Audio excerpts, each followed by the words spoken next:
नमस्ते साथियों, स्वागत है आपका मेरे YouTube चैनल LKSS अकेडमी में। आज हम पढ़ेंगे छायावाद से संबंधित कवि और उनकी रचनाएं। जैसा कि पिछली वीडियो में हमने छायावाद की परिभाषा और छायावाद के प्रवर्तक जयशंकर प्रसाद के विषय में पढ़ा। आज हम छायावाद के अन्य कवियों से संबंधित रचनाएं पढ़ेंगे। साथियों, आप सभी से मेरा अनुरोध है, निवेदन है कि प्लीज़ वीडियो को अंत तक अवश्य देखें और वीडियो को लाइक सब्सक्राइब अवश्य करें। तो शुरू करते हैं आज की वीडियो। सबसे पहले देखेंगे हम महाप्राण सूर्यकांत त्रिपाठी निराला का जीवन वृत्त। निराला जी का जन्म सन 1899 ईस्वी में हुआ था और 1961 में इनका देहांत हो गया था। इनका जन्म स्थान है महिसादल मेदिनीपुर। मृत्यु स्थान है इलाहाबाद। पिता थे रामसाई त्रिपाठी, पत्नी थी मनोहरा देवी और पुत्री इनकी सरोज के नाम पे इन्होंने सरोज स्मृति भी लिखी थी, जो कि इनकी कविता है। देखेंगे निराला की काव्य कृतियाँ। अनामिका, जिसका प्रकाशन सन 1923 ईस्वी में हुआ था। दूसरी है परिमल, जिसका प्रकाशन 1930। गीतिका 1936। तुलसीदास 1938 ईस्वी। कुकुरमुत्ता 1942 ईस्वी। अणिमा 1943। बेला 1946। नए पत्ते 1946। अर्चना 1950। आराधना 1953। गीत गुंज 1954 और सांध्य काकली 1969 ईस्वी में। तो ये है इनकी रचनाओं का प्रकाशन वर्ष। निराला के काव्य संसार में प्रथम और अंतिम तथ्य निम्नांकित हैं। क्या है? प्रथम संग्रह क्या है इनका? अनामिका, जिसका प्रकाशन है सन 1923 ईस्वी। और अंतिम संग्रह है सांध्य काकली, ठीक है, जिसका प्रकाशन सन 1969 ईस्वी में हुआ। इनकी प्रथम कविता है जूही की कली, इसका प्रकाशन सन 1916 ईस्वी में हुआ। और अंतिम कविता है पत्रोत्कंठित जीवन का विष बुझा हुआ है, ठीक है, ये इनकी अंतिम कविता है। और प्रथम क्या है? जूही की कली, सन 1916 ईस्वी में इसका प्रकाशन हुआ। प्रथम काव्य संग्रह क्या है? अनामिका। और अंतिम संग्रह है सांध्य काकली।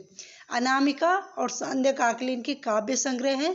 और जूही की कली और पत्रोत्कंठित जीवन का विष बुझा हुआ है इनकी कविता है। तो प्रथम कविता है जूही की कली और अंतिम कविता है पत्रोत्कंठित जीवन का विष बुझा हुआ है, ठीक है। अब देखेंगे हम कि किस अनामिका में और परिमल में इन्होंने कौन कौन सी कविताएं की हैं, ठीक है। तो देखेंगे अनामिका का जो द्वितीय संस्करण था वो सन 1938 ईस्वी में प्रकाशित हुआ। और अनामिका में कौन कौन सी कविताएं थी? तो अनामिका के अंतर्गत थी सरोज स्मृति, सम्राट एडवर्ड के प्रति, प्रेयसी, राम की शक्ति पूजा, जो कि एक लंबी कविता है, राम की शक्ति पूजा सन 1936 ईस्वी, रेखा, तोड़ती पत्थर और सच है, ठीक है। तो ये अनामिका के अंतर्गत आती है। कई बार पूछा जाता है कि जैसे राम की शक्ति पूजा किस कविता के या किस संग्रह के अंतर्गत हैं, तो किसके हैं? अनामिका के, ठीक है। अब देखेंगे परिमल के अंतर्गत क्या क्या है? अधिवास, जूही की कली, बादल राग, विधवा, भिक्षुक, संध्या सुंदरी और पंचवटी प्रसंग, ये हैं परिमल के अंतर्गत, ठीक है। ये बहुत ही महत्वपूर्ण है। पंडित सूर्यकांत त्रिपाठी निराला को हिंदी में मुक्त छंद का प्रवर्तक माना जाता है। आप सभी जानते होंगे कि क्या है, निराला जी को क्या माना जाता है? मुक्त छंद का प्रवर्तक इनको माना जाता है, ठीक है। और मुक्त छंद को क्या कहते हैं? कुछ आलोचक क्या कहते हैं? मुक्त छंद को रबर या केंचुआ छंद भी कहते हैं, ठीक है। क्या कहते हैं? रबर या केंचुआ छंद भी कहते हैं, ठीक है। निराला की कवित्व को हिंदी का जातीय छंद कहा है, निराला का जो कवित्व है उसे क्या कहें? हिंदी का जातीय छंद। कई बार प्रश्न बन जाता है कि हिंदी का जातीय छंद किसे कहा जाता है, तो निराला की कवित्व को हिंदी का जातीय छंद कहा जाता है। ठीक है। निराला ने परिमल की भूमिका में लिखा है कि मनुष्यों की मुक्ति की तरह कविता की भी मुक्ति होती है। कई बार प्रश्न क्या बनता है कि मनुष्यों की मुक्ति की तरह कविता की भी मुक्ति होती है, यह कथन किसका है? ठीक है, या यह कथन किसके द्वारा दिया गया है? तो यह कथन किसका है? महाप्राण सूर्यकांत त्रिपाठी निराला जी का। ठीक है। अब देखेंगे जो सरोज तो इनकी पुत्री का नाम था, तो निराला का जो सरोज स्मृति है उसे क्या है? हिंदी का सर्वश्रेष्ठ तथा प्रथम शोक गीत माना जाता है। ठीक है। इन्होंने अपनी पुत्री सरोज की स्मृति में क्या लिखा? सरोज स्मृति लिखा, और इसे क्या मानते हैं? हिंदी का सर्वश्रेष्ठ शोक गीत और प्रथम शोक गीत इसे माना जाता है। निराला कृत राम की जो शक्ति पूजा है, महाकाव्य का उपजीव्य बांग्ला ग्रंथ कृतवास रामायण है। ठीक है। क्या है? निराला कृत जो राम की शक्ति पूजा है, महाकाव्य का उपजीव्य बांग्ला ग्रंथ कृतवास रामायण है। ठीक है। कृतवास रामायण से इन्होंने क्या ली थी? राम की शक्ति पूजा। वहीं से इनको क्या मिलता है? राम की शक्ति पूजा जो इनकी रचना है, उसे रचना को करने का इनका यहाँ से इनको वो मिल जाता है कि जैसे कृतवास रामायण से क्या लेते हैं? कुछ उसके ग्रंथ से कुछ टॉपिक ले लेते हैं और उसी पे क्या करते हैं? राम की शक्ति पूजा नामक रचना करते हैं।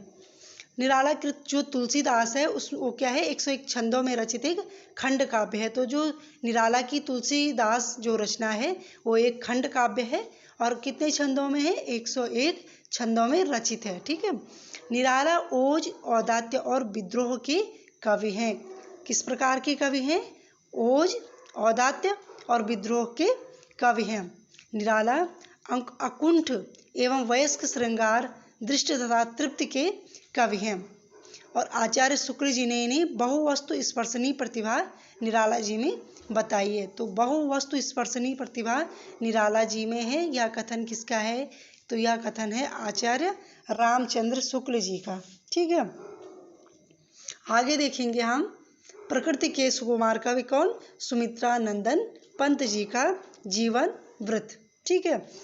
तो सुमित्रा नंदन पंत जी क्या है? उत्तराखंड के मूल निवासी थे और इनका जन्म सन 1900 ईस्वी में हुआ था और सन 1977 ईस्वी में ही इनका देहांत हो गया था। इनका जन्म स्थान है कौसानी अल्मोड़ा। कौसानी अल्मोड़ा कहाँ पड़ता है? उत्तराखंड में। तो इनका जन्म स्थान था अल्मोड़ा में। अल्मोड़ा के कौसानी नामक स्थान पर इनका जन्म हुआ था और इनकी मृत्यु हुई इलाहाबाद में। इनका बाल्य नाम गुसाई दत्त था और इनकी जो प्रथम कविता थी वह है गिरजे का घंटा। सन 1916 ईस्वी में इसका प्रकाशन हुआ था। सुमित्रा नंदन पंत जी को प्रकृति का सुकुमार कवि भी कहा जाता है। ठीक है। ये जो छायावाद के जो कवि चतुष्ट हैं उनमें इनका स्थान बहुत ही महत्वपूर्ण है। कवि चतुष्ट कवियों में इनका नाम भी आता है। ठीक। सुमित्रा नंदन पंत के जो काव्य संग्रह उनको 4 भागों में बांटा गया है। पहला है छायावादी। तो छायावादी काव्य के अंतर्गत कौन कौन सी रचनाएं आती हैं? उच्छ्वास, जिसका प्रकाशन वर्ष सन 1920 ईस्वी है। दूसरी है ग्रंथि। ग्रंथि का प्रकाशन वर्ष भी 1920 है।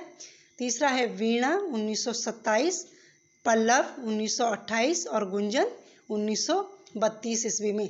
तो उच्छ्वास, ग्रंथि, वीणा, पल्लव और गुंजन ये सुमित्रा नंदन पंत की छायावादी रचना के अंतर्गत आती हैं। ठीक है। और दूसरी है प्रगतिवादी। प्रगतिवादी के अंतर्गत आते हैं युगांत, युगवाणी और ग्राम्या।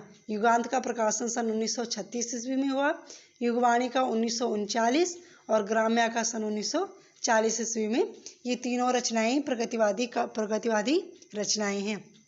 अब है अंतश्चेतनावादी। अंतश्चेतनावादी रचनाएं हैं स्वर्ण किरण, जिसका प्रकाशन वर्ष 1947 ईस्वी है। स्वर्णधूलि 1947 ईस्वी इसका प्रकाशन वर्ष है। और इसके बाद है युगपथ।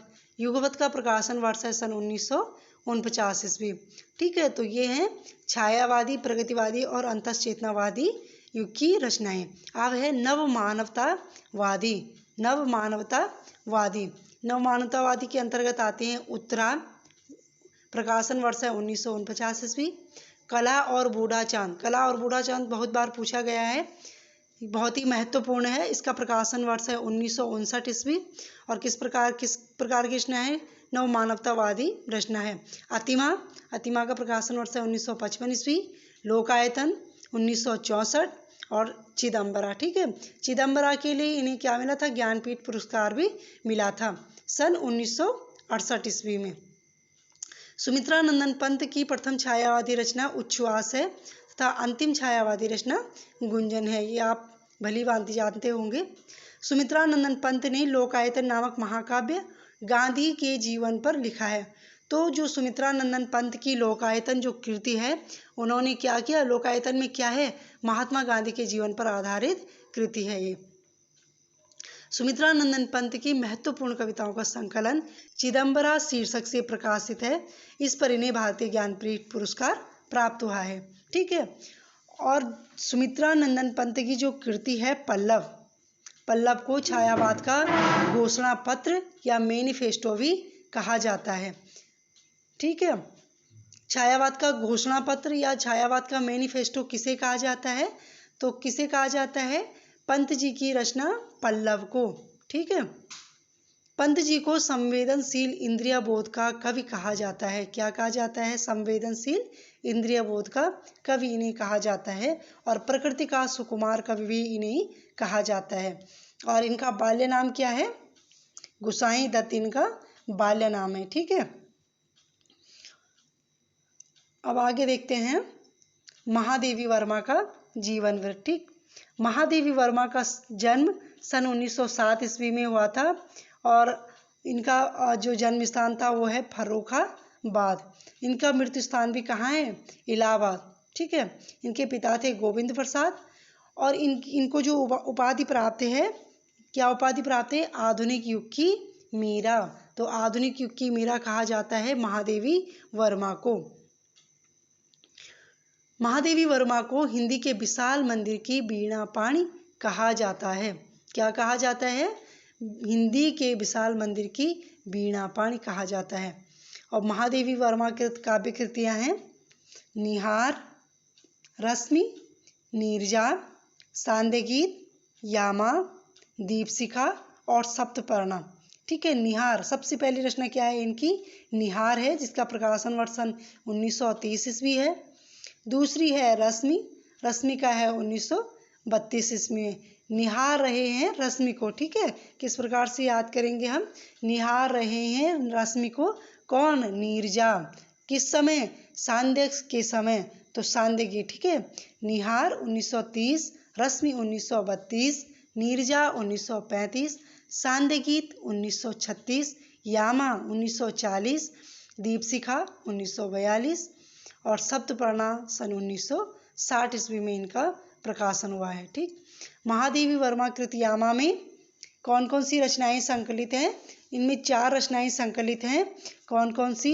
निहार, रश्मि, नीरजा और सांध्य गीत। बहुत ही महत्वपूर्ण है। निहार, रश्मि, नीरजा और सांध्य गीत। कई बार प्रश्न किस प्रकार से बनता है कि यामा में कौन सी रचना सम्मिलित नहीं है या कौन सी रचना सम्मिलित है? तो कौन कौन सी है उसमें? निहार, रश्मि, नीरजा और सांध्य गीत। इस प्रकार से प्रश्न में 3 ऑप्शन तो सही आ जाएंगे कि जैसे निहार, रश्मि, नीरजा और बाद में डाल दिया दीपशिखा। इसमें कौन सी रचना सम्मिलित नहीं है? तो इसलिए क्या है, यह बहुत ही महत्वपूर्ण है कि इन्हें समझना चाहिए। निहार, रश्मि, नीरजा और सांध्य गीत यामा में संकलित हैं। ठीक, यामा पर महादेवी वर्मा को भारतीय ज्ञानपीठ पुरस्कार प्राप्त हुआ था। ठीक है,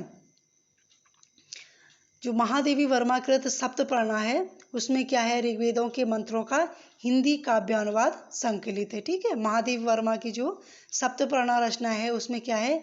जो ऋग्वेद में मंत्र हैं उनका क्या है? हिंदी में अनुवाद किया गया है। अयोध्या सिंह उपाध्याय हरिऔध ने महादेवी के प्रथम काव्य संकलन निहार की भूमिका सन 1930 ईस्वी में लिखी थी।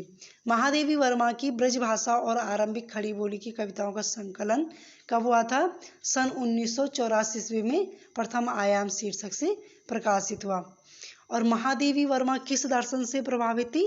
तो महादेवी वर्मा बौद्ध दर्शन से प्रभावित थी। ठीक है, क्या थी? बौद्ध धर्म से प्रभावित थी।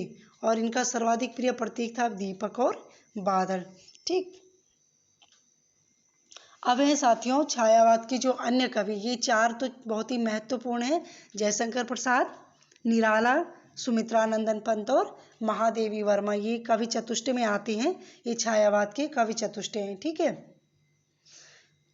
अब देखेंगे हम छायावाद के जो अन्य कवि हैं। ठीक है, सबसे पहले हैं उदय शंकर भट्ट। इनका जन्म 1898 ईस्वी में हुआ और 1966 ईस्वी में इनकी मृत्यु हो गई। इनकी रचनाएं हैं राका, मानसी, विसर्जन, युगदीप, अमृत और विष, यथार्थ और कल्पना। ये हैं उदय शंकर भट्ट जी की रचनाएं। कौन? राका, मानसी, विसर्जन, युगदीप, अमृत और विष, यथार्थ और कल्पना। दूसरा है मोहनलाल महतो वियोगी। इनका जन्म सन 1899 ईस्वी में हुआ और इनका देहांत सन 1990 ईस्वी में हुआ। ठीक है, इनकी रचनाएं हैं निर्माल्य, जिसका प्रकाशन वर्ष सन 1926 ईस्वी है, एक तारा और कल्पना। ठीक है, क्या है इनकी रचनाएं? निर्माल्य, एक तारा और कल्पना। ये किसकी रचनाएं हैं? वियोगी जी की रचनाएं हैं। ठीक, अब है लक्ष्मी नारायण मिश्र। इनका जन्म सन 1903 ईस्वी में हुआ था और इनकी रचना है अंतर जगत। ठीक है, अब है डॉक्टर रामकुमार वर्मा। डॉक्टर रामकुमार वर्मा का जन्म सन 1905 ईस्वी से 1990 ईस्वी तक इनकी समय अवधि है। ठीक है, इनकी रचनाएं हैं रूप राशि, जिसका प्रकाशन वर्ष सन 1931 ईस्वी में हुआ, निशीथ, चित्ररेखा और आकाशगंगा। आकाशगंगा क्या है? इसमें बहुत ही महत्वपूर्ण है। आकाशगंगा कई बहुत बार परीक्षाओं में पूछा गया है। ठीक है, तो आकाशगंगा किसकी रचना है? डॉक्टर रामकुमार वर्मा जी की रचना है। अब है जनार्दन प्रसाद झा द्विज। जनार्दन प्रसाद झा को द्विज क्या है? इनका उपनाम है। ठीक है, तो इनको द्विज नाम से भी जाना जाता है और इनकी रचनाएं हैं अनुभूति और अंतर्ध्वनि। क्या है? अनुभूति और अंतर्ध्वनि। गोपाल सिंह नेपाली हैं। इनका जन्म सन 1913 ईस्वी में हुआ और इनका देहांत सन 1963 ईस्वी में हो गया। ठीक है, इनकी रचनाएं हैं पंछी, रागिनी और उमंग। कौन कौन से हैं? पंछी, रागिनी और उमंग। उमंग का प्रकाशन वर्ष है सन 1934 ईस्वी। अगले हैं केदारनाथ मिश्र। केदारनाथ मिश्र का जन्म सन 1907 ईस्वी में हुआ और इनकी रचनाएं हैं चिरस्पर्श, सेतुबंध। सेतुबंध ये बहुत ही महत्वपूर्ण है, चिरस्पर्श और सेतुबंध। ठीक है, तो सेतुबंध किसकी रचना है? केदारनाथ मिश्र जी की है। आरसी प्रसाद सिंह जी का जन्म सन 1911 ईस्वी में हुआ और इनकी रचना है कलापी, जिसका प्रकाशन वर्ष सन 1938 ईस्वी है, और संचिता। ठीक है, कलापी और संचिता। तो ये हैं छायावाद के अन्य कवि। ठीक है, तो इस प्रकार से उम्मीद करती हूँ कि आपको यह वीडियो उपयोगी सिद्ध होगी। तब तक के लिए धन्यवाद। अगली वीडियो में मैं लेकर आऊँगी राष्ट्रीय काव्य धारा से संबंधित महत्वपूर्ण कवि। Thank you. जय हिंद।